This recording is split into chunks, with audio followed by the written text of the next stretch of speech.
Well, hello everybody. I'm Jack, and this is Raw Tropical Living. Thanks for joining me today. I'm here for another one of my little weekend chats with you. It's Saturday morning. I was up super early this morning, and I'm about to get a few things done and go to Pensacola for the day. Just to mainly, I don't really have that much to do down there. It's just, I'm in a small town with my mom here, and I just need to get out and stretch my legs at least once a week because I don't really get out of the house too much here other than I go to the gym during the day. I go out to get food during the day, and then, I go outside around the house, but that's about it. So anyhow, I just wanted to do a video for you this morning, and then I'm on the road. Today I thought we would talk about the 5 practices to nurture happiness.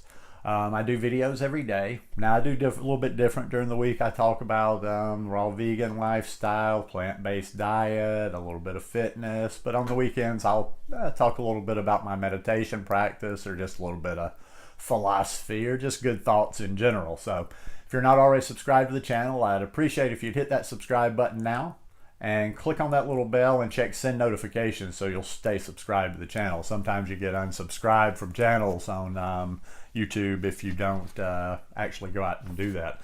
I've read from readings from him before, and this is a special collector's edition. That magazine I read you from sometime, Lion's Roar, it's a little Buddhist publication.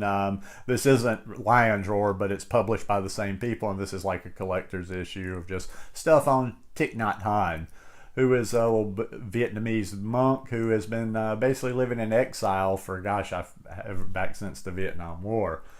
Mindfulness teacher, mindfulness guru, just a really genuinely loving man. And just was reading this the other morning, and I thought, okay, this will make a good reading for the week. So the 5 practices to nurture happiness. I'll do a little bit of reading leading up to what those 5 are. As always, a lot of this stuff is, like I say, just me sharing thoughts from, and it just kind of sharing a little bit of mindfulness meditation, the concept of mindfulness. So generating mindfulness. The way we start producing the medicine of mindfulness is by stopping and taking a conscious breath, giving our complete attention to our in-breath and our out-breath. When we stop and take a breath in this way, we unite body and mind and come back home to ourselves. We feel our bodies more fully. We are truly alive only when the mind is with the body. The great news is that oneness of body and mind can be realized just by one in-breath. Maybe we have not been kind enough to our body for some time. Recognizing the tension, the pain, the stress in our body, we can bathe it in our mindful awareness, and that is the beginning of healing. If we take care of the suffering inside us, we have more clarity, energy, and strength to help address the suffering of our loved ones, as well as the suffering in our community and the world. If, however, we are preoccupied with the fear and despair in us, we can't help remove the suffering of others. There is an art to suffering well. If we know how to take care of our suffering, we not only suffer much, much less, we also create more happiness around us and in the world. Just a little side note before we get into it. Why the Buddha kept meditating. When I was a young monk, I wondered why the Buddha kept practicing mindfulness and meditation even after he had already become a Buddha. Now I find the answer is plain enough to see. Happiness is impermanent, like everything else. In order for happiness to be extended and renewed, you have to learn how to feed your happiness. Nothing can survive without food, including happiness. Your happiness can die if you don't know how to nourish it. If you cut a flower but you don't put it in some water, the flower will wilt in a few hours. Even if happiness is already manifesting, we have to continue to nourish it. This is sometimes called conditioning, and it's very important. We can condition our bodies and minds to happiness with the 5 practices of letting go, inviting positive seeds, mindfulness, concentration, and insight. So we'll get to the 5. Letting go. The first method of creating joy and happiness is to cast off or leave behind. There's a kind of joy that comes from letting go. Many of us are bound to so many things. We believe these things are necessary for our survival, our security, and our happiness. But many of these things, or more precisely, our beliefs about their utter necessity, are really obstacles for our joy and happiness. Sometimes you think that having a certain career, diploma, salary, house, or partner is crucial for your happiness. You think you can't go on without it. Even when you have achieved that situation or with that person, you continue to suffer. At the same time, you're still afraid that if you let go of that prize you've attained, it will be even worse. You will be even more miserable without the object you are clinging to. You can't live with it, and you can't live without it. If you come to look deeply into your fearful attachment, you will realize that it is in fact the very obstacle to your joy and happiness. You have the capacity to let it go. Letting go takes a lot of courage sometimes, but once you let go, happiness comes very quickly. You won't have to go around searching for it. Imagine you're a city dweller taking a weekend trip out to the countryside. If you live in a big metropolis, there's a lot of noise, dust, pollution, and odors, but also a lot of opportunities and excitement. One day a friend coaxes you into getting away for a couple of days. At first you may say, "I can't, I have too much work, I might miss an important call." But finally he convinces you to leave, and an hour or two later you find yourself in the countryside. You see open space, you see the sky, and you feel the breeze on your cheeks. Happiness is born from the fact that you could leave the city behind. If you hadn't left, how could you experience that kind of joy? You needed to let go. Number 2, inviting positive seeds. We each have many kinds of seeds lying deep in our consciousness. Those we water are the ones that sprout, come up into our awareness, and manifest outwardly. So in our own consciousness there is hell, and there is also paradise. We are capable of being compassionate, understanding, and joyful. If we pay attention only to the negative things in us, especially the suffering of past hurts, we are wallowing in our sorrows and not getting any positive nourishment.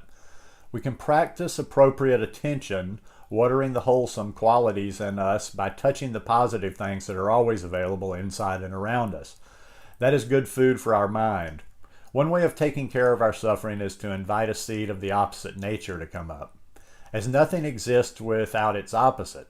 If you have a seed of arrogance, you also have a seed of compassion. Every one of us has a seed of compassion. If you practice mindfulness of compassion every day, the seed of compassion in you will become strong.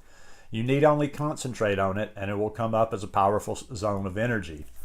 Naturally, when compassion comes up, arrogance goes down. You don't have to fight it or push it down. We can selectively water the good seeds and refrain from watering the negative seeds. This doesn't mean we ignore our suffering, it just means that we allow the positive seeds that are naturally there to get attention and nourishment. Number 3, mindfulness-based joy. Mindfulness helps us not only to get in touch with suffering so that we can embrace and transform it, but also to touch the wonders of life, including our own body. Then breathing in becomes a delight, and breathing out can also become a delight.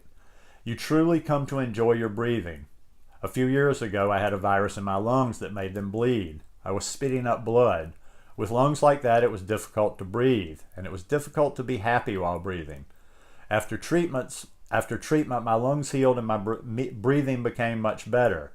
Now when I breathe, all I need to do is remember the time when my lungs were infected with this virus. Then every breath I take becomes really delicious, really good. When we practice mindful breathing or mindful walking, we bring our mind home to our body, and we are established in the here and the now. We feel so lucky. We have so many conditions of happiness that are already available. Joy and happiness come right away. So mindfulness is a source of joy. Mindfulness is a source of happiness. Mindfulness is an energy you can generate all day long through your practice. You can wash your dishes in mindfulness. You can cook your dinner in mindfulness. You can mop the floor in mindfulness. And with mindfulness, you can touch the many conditions of happiness and joy that are already available. You are a real artist. You know how to create joy and happiness anytime you want. This is the joy and the happiness born from mindfulness. Number 4, concentration. Concentration is born from mindfulness. Concentration has the power to break through, to burn away the afflictions that make you suffer, and to allow joy and happiness to come in. To stay in the present moment takes concentration. Worries and anxiety about the future are always there, ready to take us away. We can see them, acknowledge them, and use our concentration to return to the present moment. When we have concentration, we have a lot of energy. We don't get carried away by visions of past suffering or fears about the future. We dwell stably in the present moment so we can get in touch with the wonders of life. and generate joy and happiness. Concentration is always concentration on something. If you focus on your breathing in a relaxed way, you are already cultivating an inner strength. When you come back to feel your breath, concentrate on your breathing with all your heart and mind. Concentration is not hard labor. You don't have to strain yourself or make a huge effort. Happiness arises lightly and easily. Number 5, insight. With mindfulness, we recognize the tension in our body and we want very much to release it, but sometimes we can't. What we need is some insight. Insight is seeing what is there. It is the clarity that can liberate us from afflictions such as jealousy or anger and allow true happiness to come. Every one of us has insight, although we don't always make use of it to increase our happiness. We may know, for example, that something, a craving or a grudge, is an obstacle for our happiness, that it brings us anxiety and fear. We know this thing is not worth the sleep we're losing over it, but still we go on spending our time and energy obsessing about it. Often we just bite onto our craving or grudge and let the hook take us. We get caught and attached to these situations that are not worthy of our concern. If mindfulness and concentration are there, then insight will be there, and we can make use of it to swim away, free. In springtime, there's a lot of pollen in the air. Some of us have a hard time breathing due to allergies. Even when we aren't trying to run 5 miles and we just want to sit or lie down, we can't breathe very well. So in wintertime, there's no pollen. Instead of complaining about the cold, we now remember how in April or May we couldn't go out at all. Now our lungs are clear. We can take a brisk walk outside and we can enjoy breath very well. We consciously call up our experience of the past to help ourselves treasure the good things we have right now. In the past, we probably did suffer from one thing or another. It may even have felt like a kind of hell. If we remember that suffering, not letting ourselves get carried away by it, we can use it to remind ourselves, how lucky I am right now. I'm not in that situation. I can be happy. That is insight. And in that moment, our joy and our happiness can grow very quickly. The essence of our practice can be described as transforming suffering into happiness. It's not a complicated practice, but it requires us to cultivate mindfulness, concentration, and insight. It requires first of all that we come home to ourselves, that we make peace with our suffering, treating it tenderly and looking deeply at the roots of our pain. It requires that we let go of useless, unnecessary sufferings and take a closer look at our idea of happiness. Finally, it requires that we nourish happiness daily with acknowledgement, understanding, and compassion for ourselves and for those around us. We offer these practices to ourselves, to our loved ones, and to the larger community. This is the art of suffering and the art of happiness. With each breath, we ease suffering and generate joy. With each step, the power of insight blooms. Yeah, I can relate to this very, very much. As I've mentioned before, a lot of this stuff started really, I understood it. It started taking root when I got locked up in Panama that time, a little over 4 years ago. And that's when I found that it was all within. We generate it all. No matter what the circumstance, it's all our perception of it. No matter how bad it is that we're in, we can generally find some peace within the situation, some happiness within the situation, just by how we perceive it, our mindset about it. Like I say, I was locked up, and I remember a couple of people, kept kind of poking at me in a good way, but they kept going, "Oh, are you still happy today?" And I would tell them every day, yes, I'm still happy today, because I made the most of whatever my situation was around me. I could have been miserable, and I could have chosen to be I suffer more every day, but I just chose to minimize my suffering in that situation. And we all have that capacity within ourselves. Anyhow, hope you enjoyed this little weekend reading that I do. If you like it, please give me a thumbs up, and I will see you again tomorrow. Love you guys. Peace.